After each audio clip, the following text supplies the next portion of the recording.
Boa noite a todos, e hoje estamos aqui para debater o filme Adorável Professor. Que reciclagens você tem feito para cumprir o seu propósito de vida?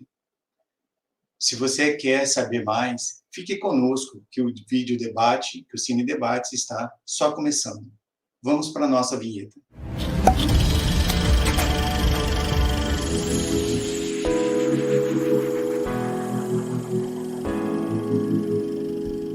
O nosso debate hoje é sobre o filme Adorável Professor, que gira em torno da história do músico Roland, que se torna professor por alternativa para fazer o seu pé de meia, enquanto busca o seu desejo pessoal de elaborar a composição musical de sua vida. Roland é casado e tem um filho que nasceu surdo. O professor Roland vai se acostumando com a nova profissão e, aos poucos, aprimora as suas habilidades de ensinar, que no início é generalizada, e passa a adaptar a sua didática para ajudar cada aluno a superar a sua própria dificuldade. E para enriquecer o nosso debate, trazendo as suas experiências, eu quero chamar aqui as professoras que nos ajudarão a refletir sobre os pontos principais do filme. Durante a apresentação, os professores, para acolher as pessoas com deficiências visuais, farão pequenas descrições de si mesmos. Quero começar convidando a professora Karina Albuquerque. A professora Karina é advogada, mestre em Educação e Terapêutica Sistêmica, voluntária da Conscienciologia desde 1998, docente, palestrante, eletricista e webertógrafa. Atualmente é voluntária no IPC e conselheira do Conselho Interassistencial Jurídica da Conscienciologia. Boa noite, professora Karina. Boa noite, Fabiano. Boa noite a todos. É uma grande satisfação de estar aqui com vocês, com os meus colegas, e para falar desse filme, né, que vai ser excelente oportunidade. Então, fiquem até o final.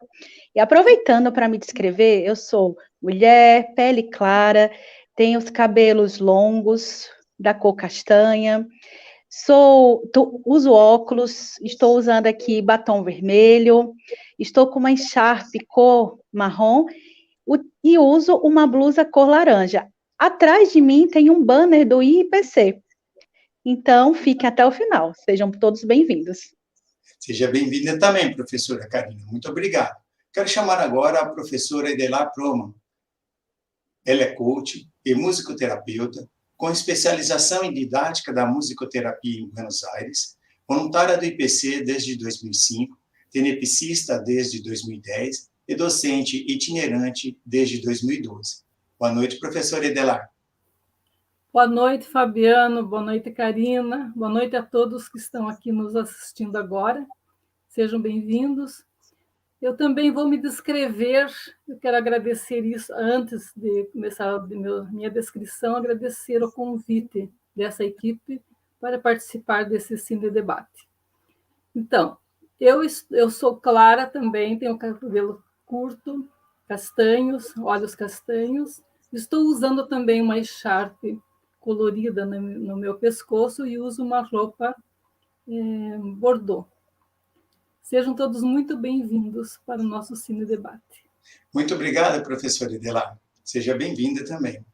Quero agora chamar a professora Fabiane Catai, formada em Ciência da Computação, especialista em Educação de Pessoa com Deficiência, voluntária desde 2013, docente, tenepsista, atualmente é voluntária no Instituto Conscienciocêntrico da Reaprendência e é voluntária na Comissão Interassistencial de Tecnologia. Boa noite, professora Fabiane. Boa noite, Fabiano. Boa noite a todos. Primeiramente, eu gostaria de agradecer o convite do IPC, fiquei muito feliz. Vai ser um debate muito bacana, espero que todos aí acompanhem até o final. Vou fazer minha descrição, eu sou mulher, com pele clara, tenho um cabelo com mechas loiras, né, morena de mechas loiras, estou usando um casaquinho branco, e atrás de mim tem uma paisagem com algumas florestas, uma floresta, né, um painel, e uma janela na minha direita. Obrigada aí mais uma vez, gente. Isso, nós que agradecemos, professora, por ter disponibilizado seus conhecimentos para o debate de hoje. Então, também vou fazer a minha descrição. Meu nome, como eu disse, é Fabiano, eu sou o âncora nesse nosso encontro. Tenho um rosto fino, tenho pele clara, tenho cabelos baixinhos, com a calvície proeminente já, e uso óculos. Atrás de mim tem uma pequena coleção de livros. Gostaria de pedir agora para a professora Edelar para apresentar a dinâmica do Cine Debate de hoje. Por favor, professora. Pois não, Fabiano.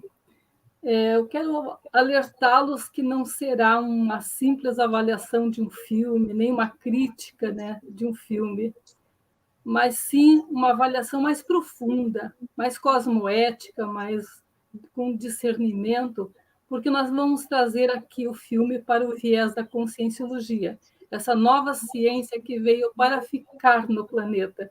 Já está sendo implantada em todos os territórios do planeta, e veio para ficar mesmo, não desprezando a ciência convencional, mas dando assim um reforço a partir do cérebro, a partir das ciências convencionais, cartesiana, newtoniana, fisicalista, vamos partir para o parapsiquismo em foco. Vamos estudar profundamente as nossas questões reais e eternas, né? Porque dentro do paradigma consciencial nós temos os vieses da multidimensionalidade, da bioenergética, da cosmoética, da serialidade existencial, né? Nós tivemos muitas vidas, teremos outras depois, e o importante é saber o que fazer com esta, neste momento atual, o que nós estamos fazendo com essa nossa oportunidade. Então, o filme traz muitas questões importantes, mas é preciso usar o princípio que nos protege dos enganos, dos engodos, das ilusões, e nos faz tornarmos mais lúcidos das questões, que é o princípio da descrença. Ele diz assim: não acredite em nada, nem mesmo neste vídeo. Experimente, tenha suas experiências pessoais. Isso pode ser usado não somente como um slogan que existe em todas as salas de cursos, laboratórios e todas as áreas da conscienciologia, mas sim trazendo para a vida diária, para o cotidiano, para que nós não nos enganemos mais, que possamos também ouvir aqui as questões que vão ser ressaltadas com esse viés da racionalidade, do discernimento, da refutação, né? Não acreditando em tudo que é dito, porque cada um de nós tem a sua própria entendimento, a sua interpretação. E as interpretações vazias não levam a nada, precisa ter uma experiência prática delas. Então, eu convido todos a usarem esse princípio da descrença e a cosmoética, que é além da ética e moral humanas, uma visão universalista e multidimensional. Sejam todos muito bem-vindos. Obrigado, professora Edelar. Eu também gostaria de convidar a todos que nos assistem para participar, fazendo as suas perguntas no chat. É muito importante que vocês tragam suas dúvidas, seus pontos de vista. Como disse a professora Edelar, aqui ninguém tem uma resposta pronta, vamos construindo uma forma de compreensão de certos assuntos. O filme é muito rico, mas nós vamos dar apenas ênfase em alguns dos pontos. Né? O limite do horário impõe a gente nisso. Então, por favor, participem, tragam as suas dúvidas e os seus pontos de vista. Eu gostaria agora de chamar a professora Karina para fazer a contextualização do filme. Então, vamos lá, pessoal. Vocês viram aí que o Fabiano nos trouxe uma sinopse do filme super rica. E nesse contexto, eu vou colocar aqui algumas considerações, porque também as minhas colegas vão me ajudar. Então, primeiramente, eu vejo que o filme trata desse professor que ele passa 30 anos em sala de aula. Só que nesses 30 anos acontecem diversos fatores. Desde ele iniciar esse processo da docência, subestimando a carreira em sala de aula, ele tinha uma visão bastante míope da profissão, tanto é que ele queria só ficar 4 anos em sala de aula, porque o verdadeiro sonho dele era ser compositor. Então, ele não queria muito estar em sala de aula, ali era uma alternativa. Só que no decorrer do filme acontecem situações desde o nascimento do filho, que ele não esperava, também esse filho vem com deficiência auditiva, também em sala de aula ele tem diversas dificuldades com os alunos, desde a desmotivação desses alunos. No início ele não consegue ter uma atenção, né, a esses alunos, só que também a maturidade vem, né, pessoal? Ao longo aí da nossa existência humana, é normal a gente ter reciclagens e são necessárias, inclusive. Então, ele vai se reciclando e vai realmente amadurecendo, tanto no lado biológico, também emocional. E nesse decorrer, ele consegue fazer bastante assistência a diversos alunos, e a gente vai ver mais adiante que alunos foram esses e o que aconteceu.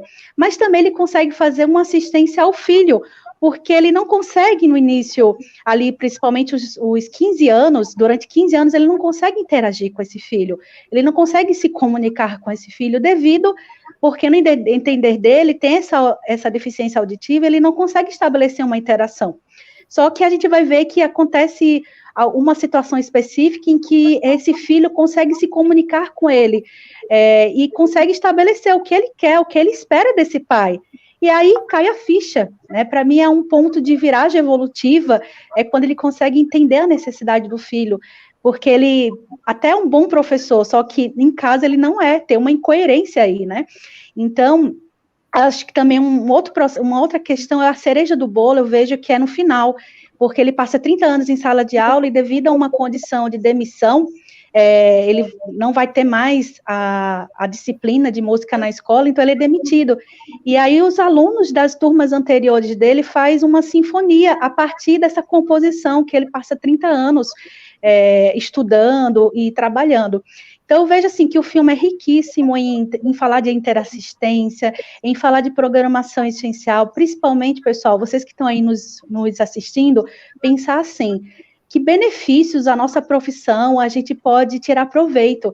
E ele conseguiu, em 30 anos, tirar proveito dessa profissão dele, que é a música, ser professor de música. Então, fica uma grande reflexão aí para o nosso contexto. Mas eu vou deixar um pouquinho para minhas colegas e vou passar a bola aí para a Fabiane, para ela também dar o viés dela do filme. Bacana, Karina e Edelar. Para complementar, né, o que eu vejo de bacana no filme é essa questão da visão educacional, né? Como que ele foi abordando as questões de ele se motivar em sala de aula. Então, como a Karina comentou, no início ele ficava bem desmotivado, mas foi a partir de uma aluna, que essa aluna ela chama Gertrudes, que ela tinha dificuldade de tocar, né, o clarinete, e ele começou a ajudá-la, né? E ele começou a dar aula particular para ela. E no momento que ele estava dando aula particular, ele ficava também um pouco desmotivada, porque ela tinha um pouquinho de demora para aprender. Só que a partir do momento, né, que ele falou assim, não, deu um clique nele, como vocês estão vendo aí no filme, na cena, ele voltou na sala, né, para poder... ela estava chorando porque ela estava triste, né? Porque ela estava com uma baixa autoestima, não estava conseguindo aprender, mas ele voltou e retornou e fez uma outra estratégia, né, de ensino para ela, começou a acolher ela, teve um processo de interassistência muito grande, né, nesse processo, e aí ela conseguiu aprender a tocar o clarinete. Então, esse é um dos pontos, né, que foi acontecendo aí no caso da Gertrudes. Nós também temos a professora Edelar, que poderia trazer para a gente, destacar um ponto importante sobre a visão dela. Bom, o que me chamou mais atenção no filme, nesse começo, foi esse esforço em trazer as habilidades à tona, né?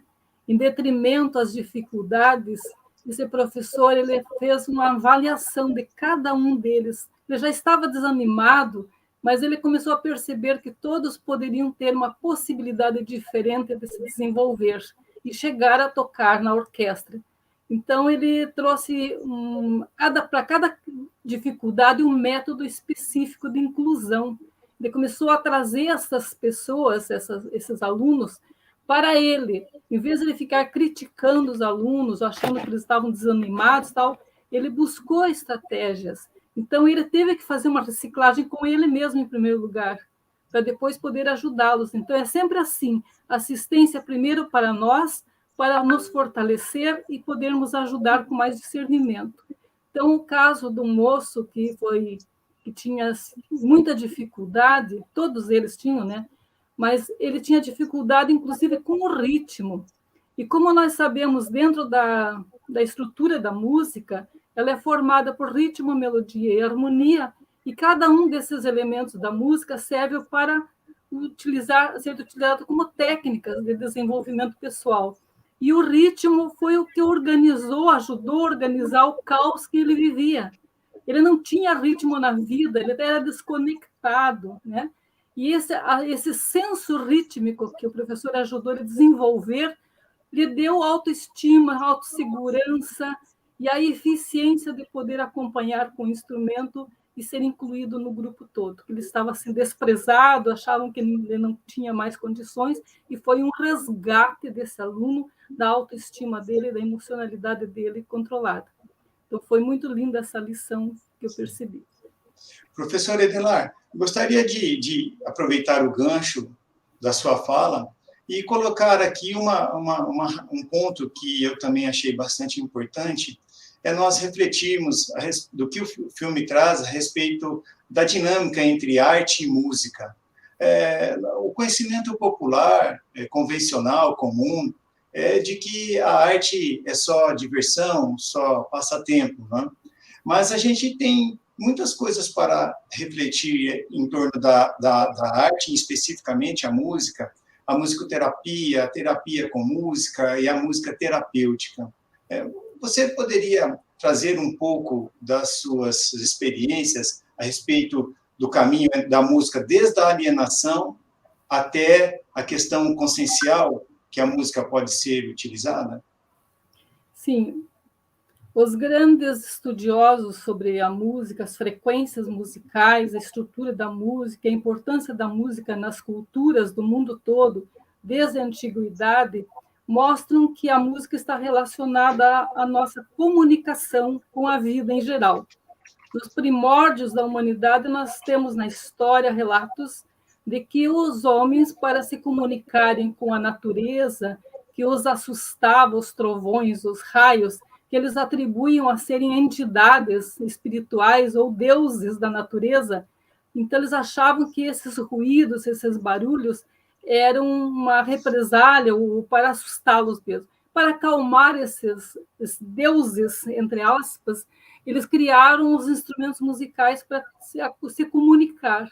Então, a música é um grande facilitador da comunicação entre essas espécies, entre a natureza e o homem e a natureza, essa integração, enfim.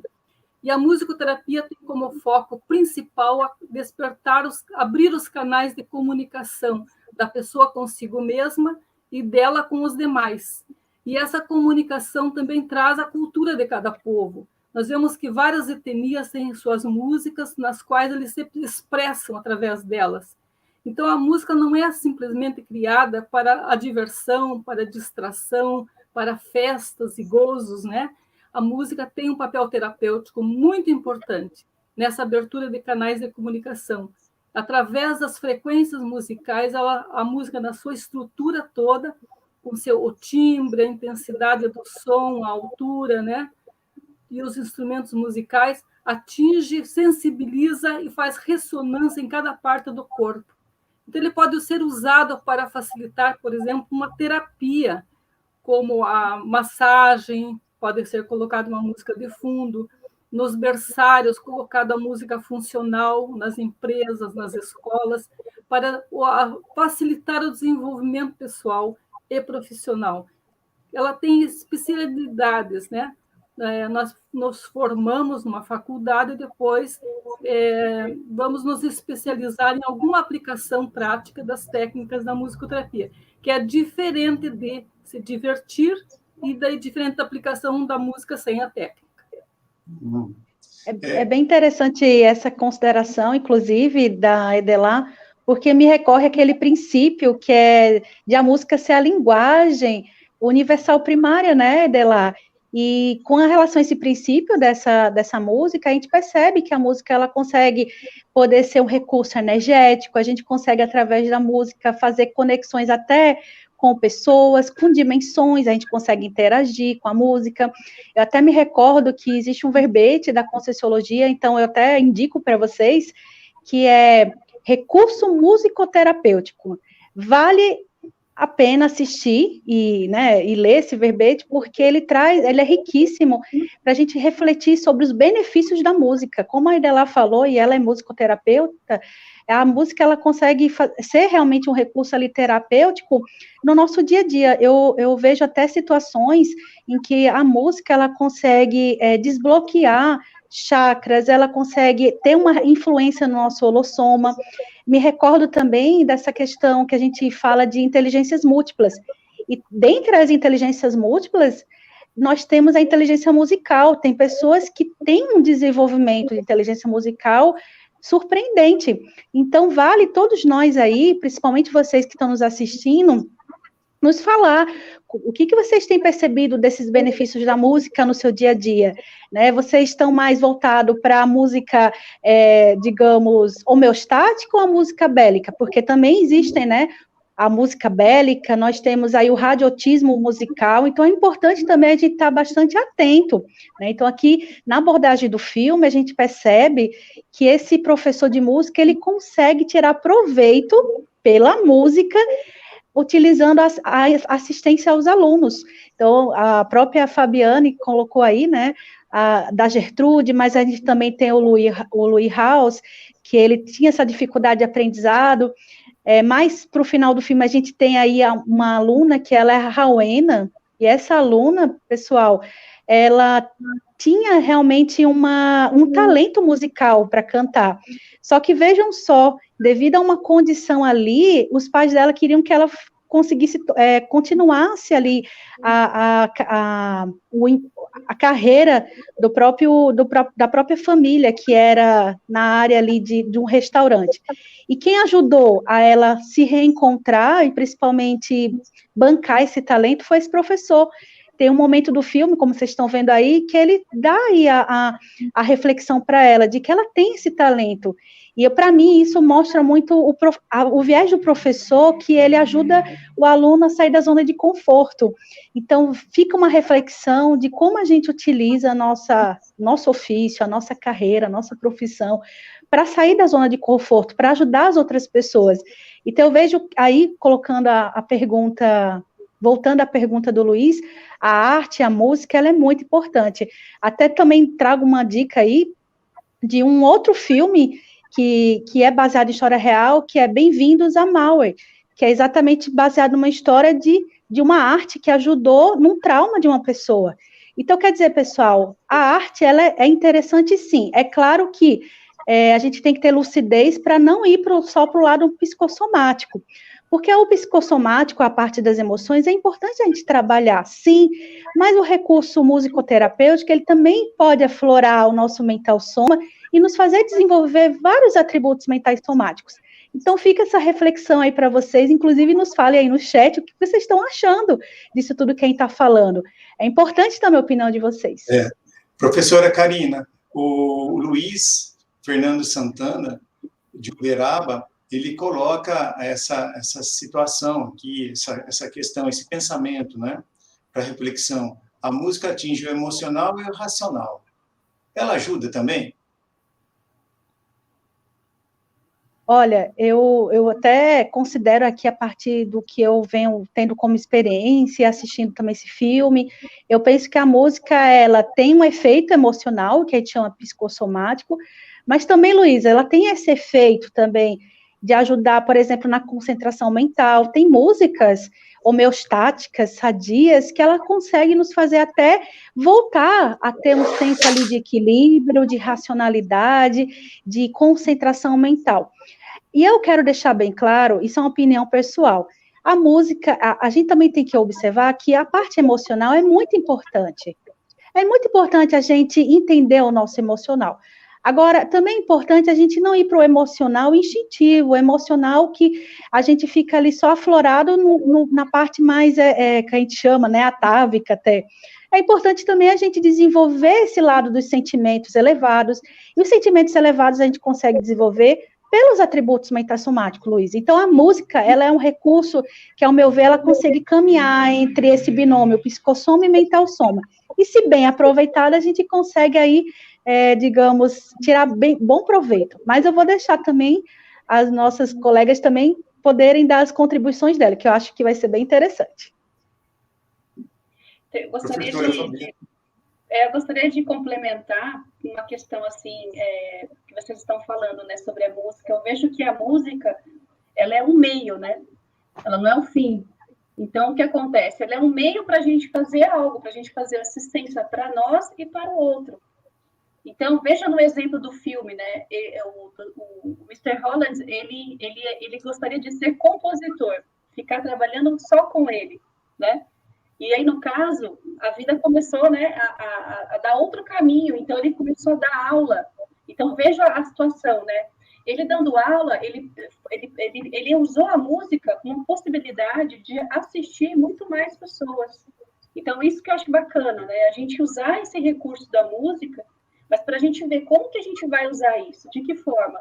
Vai ser algo que eu vou ficar só para mim, para eu ser aplaudida, né? Ou eu vou usar aquilo para realmente fazer assistência para o outro. Isso que eu acho bacana, assim, que veio esse viés dentro do filme. Não sei o que as colegas acham. Bom, lembrando também que ele aceitava qualquer desafio, né? Quando a diretora disse que ele teria que criar uma orquestra, ele treinou, né, constantemente os alunos e chegou lá, ele construiu uma orquestra com eles, com todas as dificuldades deles. Então, eles também se sentiram valorizados nesse momento. Então, a música, ela valoriza, ajuda você a se valorizar também, né? A limpar os seus pensamentos, a mudar o seu padrão de energia, a mudar o seu padrão de pensamentos, e automaticamente muda o seu padrão de comportamento. Então, vejam que depois veio um outro desafio, que foi o da fanfarra, né? Onde eles foram aproveitados no máximo dos seus talentos, de integração de equipe e tudo. É uma cena muito bonita, aquela da fanfarra. Então, mais tarde, talvez a gente consiga ver essa parte do filme e tirar nossas conclusões mais assertivas. Aproveitando que a professora Edelar colocou o trabalho que o professor Holland desenvolveu com os alunos, com aquela coletividade, né? E também, mais para frente, ele desenvolveu consigo mesmo. Eu gostaria de perguntar para a professora Karina a questão da programação existencial, né? No sentido de ter foco assistencial grupo kármico e o foco assistencial ego-kármico, né?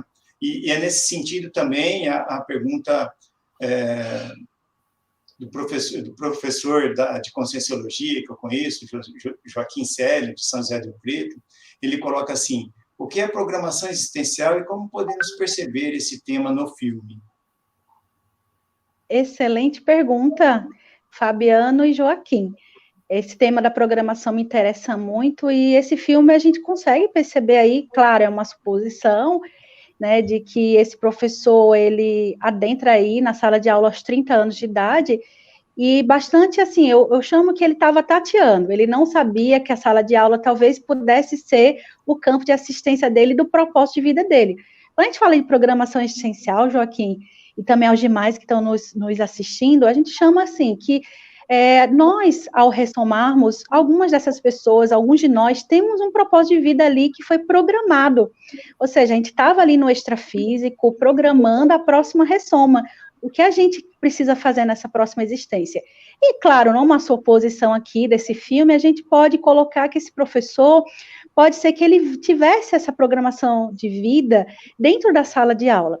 E eu tenho algumas ideias, quando eu fui assistindo, eu também quero também que as minhas amigas, colegas aí também me contribuam, que é assim, teve um momento no filme, somente no início, que esse professor, ele só queria estar em sala de aula temporariamente. Só que, ali no primeiro ano de ensino, vem a notícia da gravidez. Ao meu ver, essa notícia da gravidez, e principalmente os fatos que aconteceram posteriormente, me parece mais uma senha intermissivista, ou seja, uma correção de rota.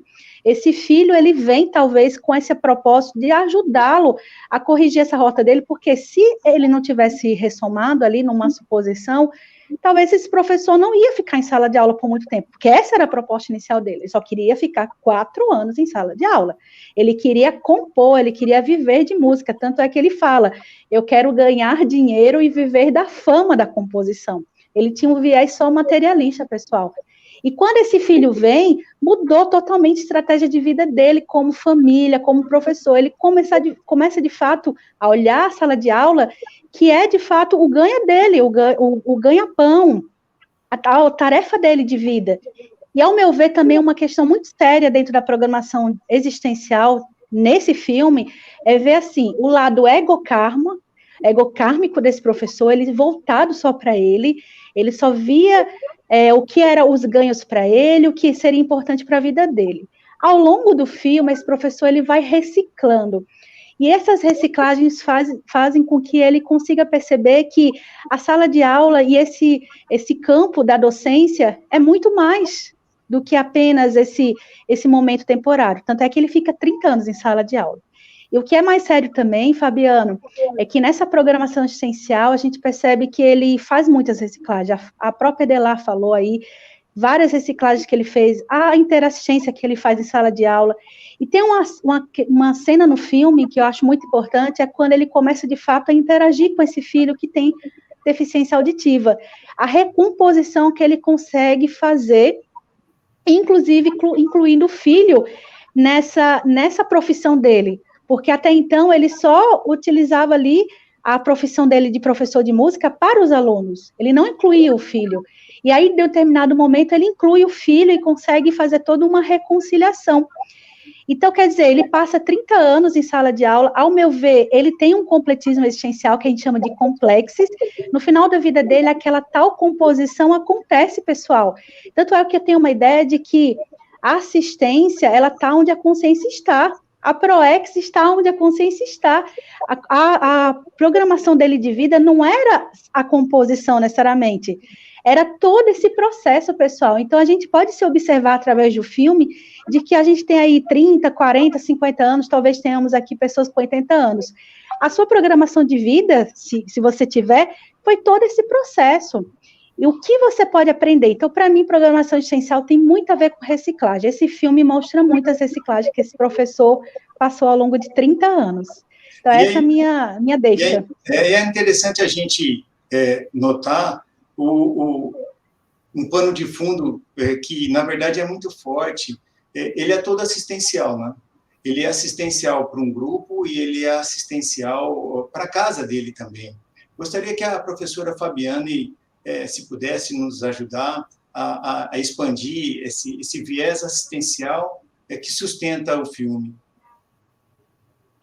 Eu estava pensando exatamente nisso agora, assim, né? Essa questão do ponto-chave, né? Quando que ele percebeu que ele poderia fazer mais assistência, né? Então, deu um clique nele quando ele estava fazendo assistência com a Gertrudes. Então, naquele momento, ele caiu as fichas dele, né? A gente fala aqui na Conscienciologia o termo de recuperação de cons. Então, são cons de lucidez. Então, possivelmente, ele lembrou, olha, o que eu vim fazer aqui? É isso. Então, ele começou a fazer assistência. E ele se sentia bem fazendo aquilo. E, a partir daquele momento, as aulas dele eram totalmente diferentes, né? Porque os alunos, no início, estavam todo mundo desmotivado, não gostavam, né, das aulas. E, de repente, ele começou o quê? Acessar esses alunos. Espera aí, o que esses alunos eles querem aprender? De que forma que eu vou acessá-los? E ele começou a colocar rock and roll na aula de música, e aí eles foram interagindo. E a partir disso, ele começou a se motivar cada vez mais fazendo aquele trabalho. Né? Nesse momento aí, ele estava tocando uma música aí, não lembro qual que era, menina, se era dos Beatles, né? Mas ele começou a acessar esses alunos. Foi bem interessante esse momento, que eu achei que foi bem significativo aí. E assistência, professora Fabiana, está muito ligada à programação existencial do professor Holland, né? Eu gostaria de aproveitar essa passagem nossa para colocar a pergunta da nossa colega Jaqueline Cuba. Ela nos saúda e faz a pergunta: é possível acessar a programação existencial delimitada, descrita, determinada antes da pessoa nascer? Se sim, quais são os métodos que a Conscienciologia dispõe para ter acesso a essas informações? Professor Edelar, poderia falar? Bom, partindo da premissa de que nós já vivemos várias vidas e que nem todos têm uma programação existencial, porque depende do nível evolutivo, nós trazemos uma informação interessante que é a primeira vez que eu vi. O curso intermissivo, o período intermissivo que acontece entre as missões ou entre as vidas, né? Então, nós, por exemplo, estamos agora aqui no intrafísico. Aí nós morremos, dessomamos e vamos para o extrafísico. E nesse extrafísico, se nós tivermos um nível de compreensão já desenvolvido, nós podemos fazer uma programação para a próxima vida. Então, nem todas as pessoas têm acesso a essa programação. Às vezes, elas vêm compulsoriamente para uma nova ressoma. Mas, no extrafísico, é a grande oportunidade de fazer essa programação. Mas nós podemos começar essa programação da próxima aqui mesmo e agora. Nesse momento, se trabalharmos o nosso discernimento, se descobrirmos quem nós somos realmente, se investirmos na autopesquisa do aqui e agora, né? Porque nós sabemos que não viemos ao planeta fazer um turismo. Nós estamos aqui para evoluir. Se nós já existíamos antes, já temos uma memória ancestral de que nos acompanha, que está aqui dentro do nosso banco de dados, na nossa holomemória, ou no conjunto das nossas memórias, nós já sabemos, então, que temos condições de fazer uma programação para o futuro. Mas muitas consciências ainda estão no estágio probatório, digamos assim, né, de testes ainda evolutivos para construírem essa programação para a próxima existência, e outros vêm compulsoriamente. Então, não sei se eu respondi a pergunta da moça. Sim, mas... sim. Eu gostaria de aproveitar o gancho e estender as reflexões para a professora Karina. Então, pelo que a professora Edelar disse, Karina, é um verdadeiro esforço de reeducação consciencial, não? Exatamente. A nossa programação essencial, né, como a própria Adelar falou, as pessoas que têm, né, que se programou, porque vai depender do nível evolutivo de cada um de nós, ela exige de nós todos um nível de reciclagem essencial e de reciclagem intraconscienciais também. E eu penso que ao longo da nossa existência a gente tem muitas oportunidades para fazer exatamente essas reciclagens. A gente vê no filme, sempre retomando, né, esse cine debate com base nesse filme, é que a gente percebe duas áreas que ele fez reciclagem. Na profissão, ele consegue fazer assistência e utilizar essa sala de aula para também fazer a sua reeducação consciencial, tanto é que a gente vê um professor que inicia com um nível, né, de materialismo, visão míope da própria profissão, e consegue perceber que no final do filme dele tem uma frase que ele diz para o professor de educação física, que também é um amigo dele de 30 anos de sala de aula, ele fala assim, eu mais ou menos assim, eu vivi para isso, eu só sei fazer isso. Imaginar, pessoal, que no início do filme ele só queria ficar 4 anos em sala de aula, e no final ele consegue de fato perceber que a sala de aula dele, faz parte da vida dele.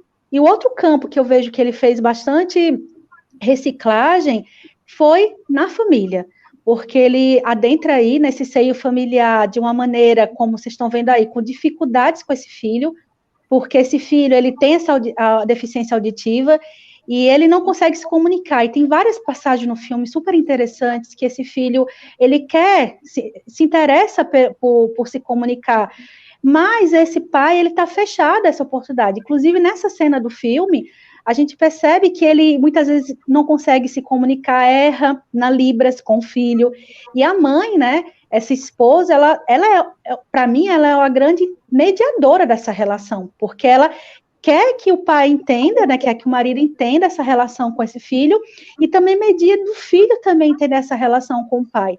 E tem vários momentos, mas tem um que mexe muito comigo, é ali quando ele tem mais ou menos 15 anos, e acontece a morte do John Lennon, e foi no dia 8 de dezembro de 80.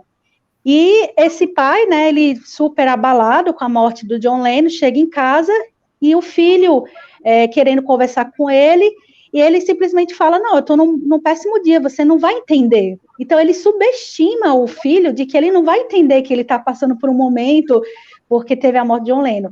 E esse filho fala para ele, né, através da linguagem de sinais, de que ele entende sim, ele entende de música, ele conhece o John Lennon. Então, quer dizer, aí o pai se surpreende, né? Eu quero até que a Fabiane também coloque a experiência dela, porque a gente nota, né, Fabiane, que as pessoas que não entendem a deficiência, ela tem muita dificuldade de interagir. Eu também tenho práticas nessa área de educação inclusiva e com pessoas com deficiência, eu vejo bastante essas barreiras atitudinais, dentro de casa, principalmente, esses comportamentos, velados ou não, de dificuldades de interagir com a pessoa com deficiência. Mas eu quero que a Fabiane nos traga aí, porque ela tem bastante experiência na área. Obrigada, Karina. Então, eu tenho atendido algumas famílias, né? Eu dou aula de formação profissional, e tem alguns pais, né, que eu atendia, que tinha, assim, a dificuldade da aceitação, né, do filho com deficiência, e isso é um processo, né? Primeiro, a família aceita, às vezes até o filho não aceita, né? Então, ele já vem com algumas problemáticas. Então, esse trabalho, ele começa a ficar de uma forma, assim, de uma forma interassistencial quando ambos aceitam isso e desdramatiza, né? Porque a partir do momento em que a gente sabe como lidar com relação à deficiência, a gente desdramatiza, a gente vê que, quebrando algumas barreiras, a pessoa ela pode fazer o que ela quiser. Mesmo, por exemplo, uma pessoa que não faz nenhum movimento com os braços, com as pernas, e quer usar o computador. Hoje existem recursos que dá para a pessoa usar. Então, a gente tem meios, né, de como fazer com que essa pessoa ela atue aqui na Terra, né, mesmo nascendo com uma deficiência, ela possa se evoluir como todas as outras. Agora, para isso acontecer, existe, que eu penso, a questão do trabalho da sociedade em olhar para isso de uma forma mais específica, né? Não negar, não tem, não vou olhar para isso. Não, é a gente olhar para isso e ver o que a gente pode contribuir, né? E a Karina colocou uma coisa muito importante. Assim, a barreira que eu vejo que mais dificulta é a barreira atitudinal. A barreira atitudinal é quando a gente tem essa questão de um preconceito com a pessoa que tem uma deficiência, né? Não precisa nem ter deficiência, uma pessoa que seja diferente de você. Às vezes a gente cria barreiras, né? E essa barreira, ela é a mais importante. Se a gente quebrar essa barreira, as outras, elas ficam mais leves, porque a gente vai conseguir até perguntar para a pessoa como ela quer fazer as coisas, né? Então, a gente vai conseguir aí se conectar melhor nesse processo de interassistência, tanto na família quanto no meio social como um todo. E nesse aspecto, professora Fabiana, a gente já poderia levantar aqui a questão da inclusão social também, não é? Porque para deixar a pessoa à vontade, se ver importante, né? Isso, eu vejo essa questão no filme aborda bastante, né? A inclusão, ela vai acontecendo com essas questões de barreiras, né? Então, a gente vai sabendo quais são as barreiras que eu posso estar quebrando para poder fazer com que aquela pessoa se sinta pertencente aonde eu estou, né? Então, veja que lá no filme, o que acontece? O pai, como que ele fez isso, né? Primeiro, ele foi atrás da informação de como que eu posso me comunicar com o filho. Então, ele foi atrás da Libras. Então, ele foi aprender a Libras, né? Então, ele já vai quebrando as barreiras comunicacionais. E aí, o que acontece? Teve uma parte no filme que é onde ele faz uma apresentação, onde ele faz a apresentação junto com o grupo da escola, né? Ele usa luzes, como vocês estão vendo aí na cena, para que o filho também ele possa estar percebendo, né, a parte sonora da música. né? Então, não é porque a pessoa é surda que a gente não vai fazer nada, não. Vamos achar um meio aí para essa pessoa também ela se sentir incluída naquela atividade que está sendo feita. Então, foi bem bacana essa parte aí de quebrar essas barreiras. Eu queria até complementar a Fabiane, porque eu gosto muito dessa cena também. Me lembra muito uma ideia que nós temos aqui na Conscienciologia, que é o universalismo, o senso universalista. E eu acho fantástica essa ideia, porque para mim, senso universalista é a gente saber conviver com pessoas diferentes. Gente, a gente conviver com pessoas diferentes, eu sou diferente, com certeza aí temos um monte de gente diferente, a gente aprende, a gente cresce, e para mim, diversidade é crescer, é a gente amadurecer. Para mim, o senso universalista, a gente pode desenvolver tendo abertismo consciencial, né, principalmente se adaptando às situações, interagindo com pessoas diferentes, a gente também, assim, até nos abrir a nossa mundividência. Então, quer dizer, existem várias maneiras, e tem uma que eu utilizo, eu queria até colocar aqui para vocês, que eu venho desenvolvendo essa ideia, que é assim, eu observo o meu cotidiano, o meu convívio, principalmente na diversidade, ele tem pessoas diferentes, tem consciências diferentes, temperamentos, biotipos, culturas, etnias, e isso vai me fazer perceber como está o meu senso universalista, porque se eu tenho pessoas só iguais a mim, tem alguma coisa estranha, pelo menos é o meu critério de avaliar como eu estou desenvolvendo o meu senso universalista.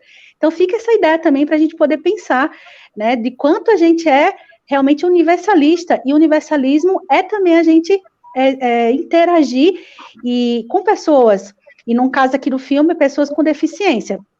Quero até deixar claro que quando a gente estuda deficiências, existe aí uma ideia de que, eu tenho amigos deficientes, então eu sou inclusivo. Não necessariamente, porque às vezes a gente percebe que, embora a gente tenha práticas inclusivas, a gente ainda não sabe interagir e realmente conviver com essa pessoa. Então, ter prática inclusiva não é sinônimo de que a gente está sendo inclusivo. Então, é muito maior realmente essa questão do universalismo e da inclusão. É, de fato, a gente inserir essa pessoa com toda a sua singularidade, é a gente respeitar as diferenças, pessoal. O professor Edelar, e a música, ela tem esse papel também integrativo, não? Sim, a música é integrativa, ela é agregadora de pessoas. Mas vejam só, tudo começa conosco, né? Ele mesmo, ele não se incluía no contexto escolar primeiro.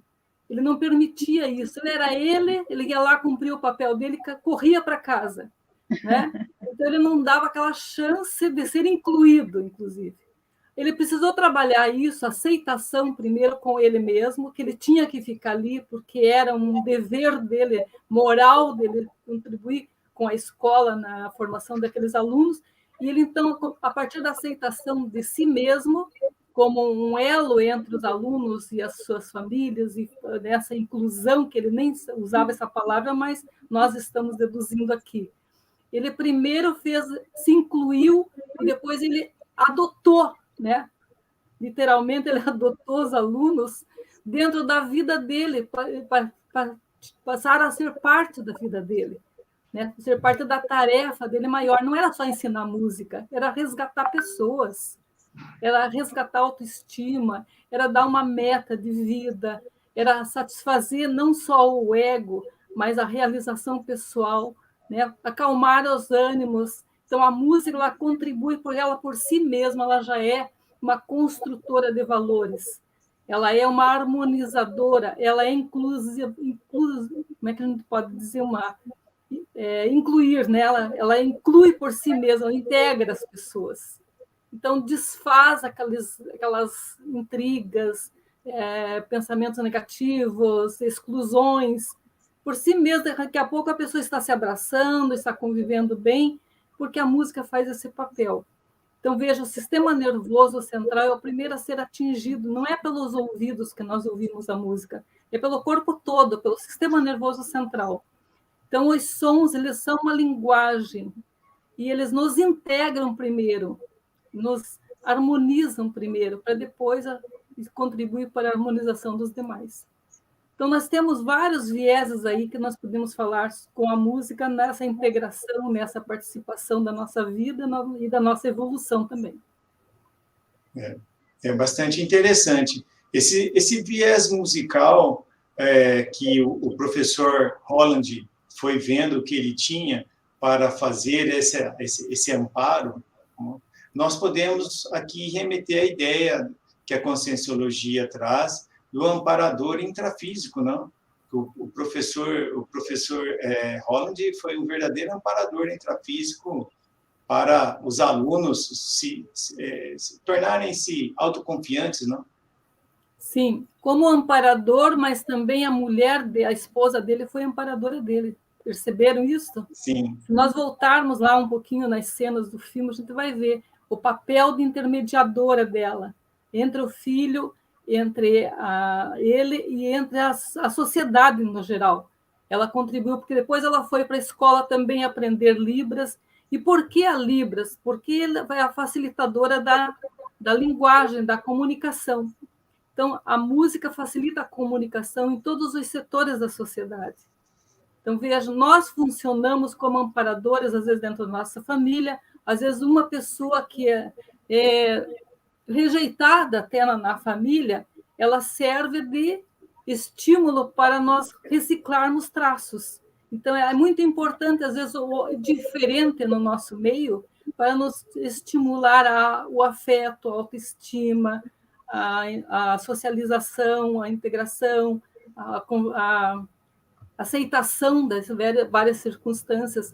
Então, às vezes, a gente rejeita, porque a gente não quer o diferente, porque incomoda. Por que incomoda? Porque você tem preconceito.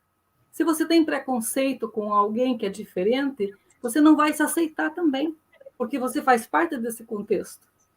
Então, veja, a gente pode ter vários olhares sobre as nossas situações de vida. E esse filme traz essas realidades para serem avaliados, para serem refletidos. Só gostaria de complementar uma coisa que eu pensei aqui nessa questão de amparador, né? Vejam que no filme ele vai ajudando, né, os alunos, mas os alunos eles vão criando autoconfiança, eles próprios, né?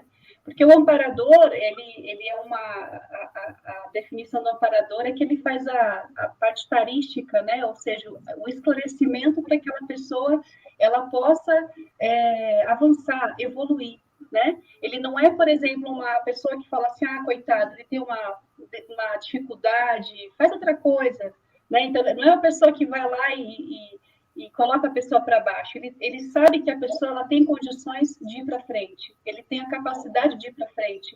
Então, o amparador, ele trabalha dessa forma com a gente, né? Seja intrafísico, seja extrafísico. E o professor Holland, ele era amparador dos alunos, né? Cada vez mais os alunos, eles avançavam com as condutas que ele tinha com os alunos. Isso.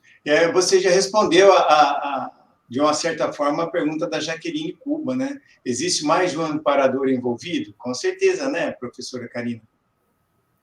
Com certeza. Principalmente quando a gente está bem intencionado, Fabiano, e também aos demais, quando a gente está bem intencionado, com o nível de cosmoética, principalmente se a gente de fato entende, né, essa cosmoética e vivencia, a gente vai formando equipes intrafísicas e equipes extrafísicas, a gente vai se integrando. E aí vem amparadores de função que a gente fala, para aquela função ser exercida. Então, também numa suposição, a gente pode considerar aí que, ao decorrer do filme, pode ser que a gente possa lançar essa ideia de que ele foi, talvez, se integrando, né, junto a esse amparador de função para poder pensar ali a situação junto a esse aluno. Me recordo bem, a partir também dessa fala da Fabiane, que foi perfeita, de que esse amparador, ele vai digamos assim, tentar pegar o melhor desse amparando. Então, por exemplo, ele vai chegando ali, vai tirando o trafor da pessoa, vai fazendo salientar, né, se fortalecer aquele trafor. Você vê lá no início do filme, aquela Gertrude, né, a primeira aluna, ela tinha baixa autoestima, então no final do filme ela reaparece para participar da sinfonia, ela já é governadora, e ela já está com o nível de autoconfiança estabelecida. Tem outra personagem que ele consegue ali fazer com que esse aluno que tinha dificuldade de aprendizagem conseguisse o quê? Depois trilhar aí o processo dele, inclusive ele seguiu aí na carreira militar e por aí vai. Então, o que eu quero dizer? Que esse amparador intrafísico, pessoal, que somos nós, a gente pode ser amparador intrafísico na nossa profissão, na nossa família, no nosso seio ali de vários grupos que a gente participa. É a gente perceber, assim, quais trafores a gente pode ajudar a pessoa. Então, e outro aspecto que eu vi no filme foram as críticas. Esse professor, ele era aberto a críticas. Teve dois momentos no filme que tanto a diretora quanto o amigo dele fez uma chamada, inclusive uma chamada, assim, daquelas que a gente fica envergonhado. O professor lá, amigo dele, fala, se você não conseguir ensinar esse aluno, você é um mau professor. E eu lembro dessa cena do filme que ele ficou chocado, e aí ele começa o quê? De fato, a investir nesse aluno. Então, cabe a nós também percebermos isso, estarmos abertos a essas críticas, porque essas críticas, elas vão nos oportunizar a gente reciclar, a gente ressignificar os nossos valores, a gente... digamos assim, superar os nossos traços fardos e, inclusive, fortalecer os nossos traços forças. Então, eu acho que é um viés bem legal do filme a gente trazer essa questão do amparador. Isso é verdade. Professor Edelar, eu gostaria que você comentasse, aproveitando que nós já estamos caminhando para o final, também comentasse o final do filme, que é o encerramento com a sinfonia que ele conseguiu reger finalmente, né, associado ao período da demissão dele. A gente pode falar de duas coisas aqui, de completismo existencial, que ele conseguiu fazer tanto as orquestras, né, serem instaladas na escola e dar continuidade, como também ele compôs a tão desejada sinfonia. E outra coisa é a retribuição que houve, né? No final do filme, nós vemos os alunos acolhê-lo com aquela festa toda, e essa governadora, né, que foi a Gertrudes, né, a do clarinete, ela dizer exatamente isso. Não existe uma pessoa aqui que não tenha a sua vida transformada pelas mãos desse professor, né? Então, em agradecimento, ela fez todo o possível para a continuação daquela obra dele, tão grandiosa, contribuiu também para o completismo dele, a satisfação pessoal. Então, nada que é feito, ela fica sem resultado, né? Nada que nós podemos investir numa transformação, numa ajuda de uma pessoa, sermos amparadores, como a Karina falou, uns dos outros, nada fica perdido, tudo tem retribuição. Claro que não é com essa intenção que a gente vai fazer, né? Quanto mais discernimento, nós fazemos espontaneamente isso. Mas que há retribuição, há. E mesmo aqui nós estamos, por exemplo, dentro da Conscienciologia, em retribuição aquilo que nós já aprendemos, que outros professores já fizeram conosco. Então, nós estamos aqui nesta live, nesta Cine Debate, também dando a nossa contribuição para os internautas, dizendo que é possível mudar a vida, é possível fazer uma reciclagem, é possível fazer uma programação melhor de vida daqui para frente. Claro, é preciso ter ideais, é preciso ter foco, é preciso ter responsabilidade com a própria evolução. Então, eu acho que essa retribuição que ele recebeu por mérito próprio foi espetacular no final do filme.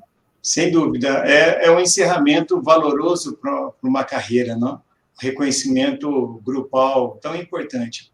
Bem, mas nós já estamos caminhando para o final, falta aqui apenas um minutinho. Gostaria de abrir para as considerações finais dos professores. Por favor, professora Fabiane, poderia apresentar as suas considerações finais?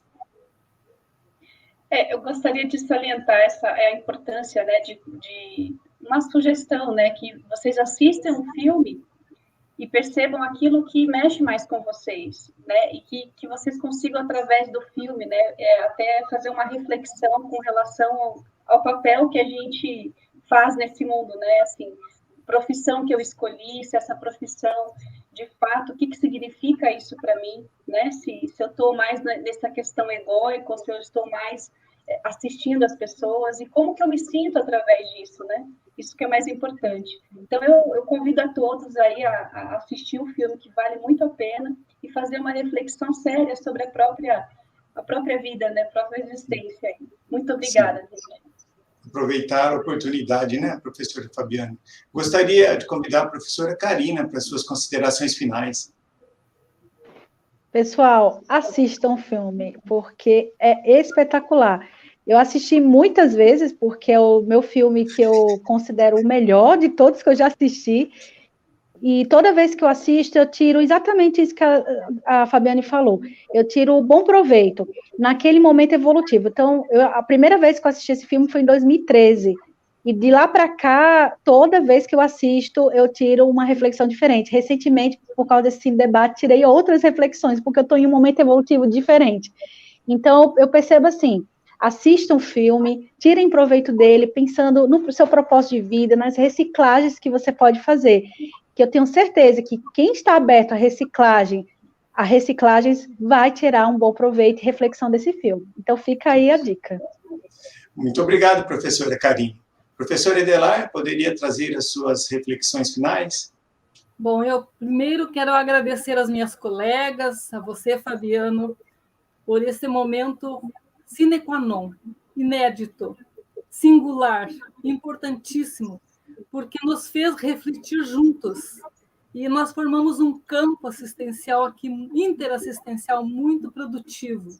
E eu lembrei agora a Karina e a Fabiana falando da profissão, né? Por que nós estamos numa determinada profissão?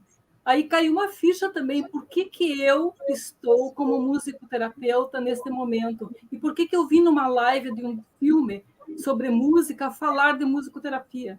Faz parte da minha programação existencial, que desde os 15 anos eu comecei a tocar piano sem nunca ter aprendido, né? Músicas clássicas bem que precisava muita técnica. Isso significa que eu tive uma vida de pianista numa vida anterior.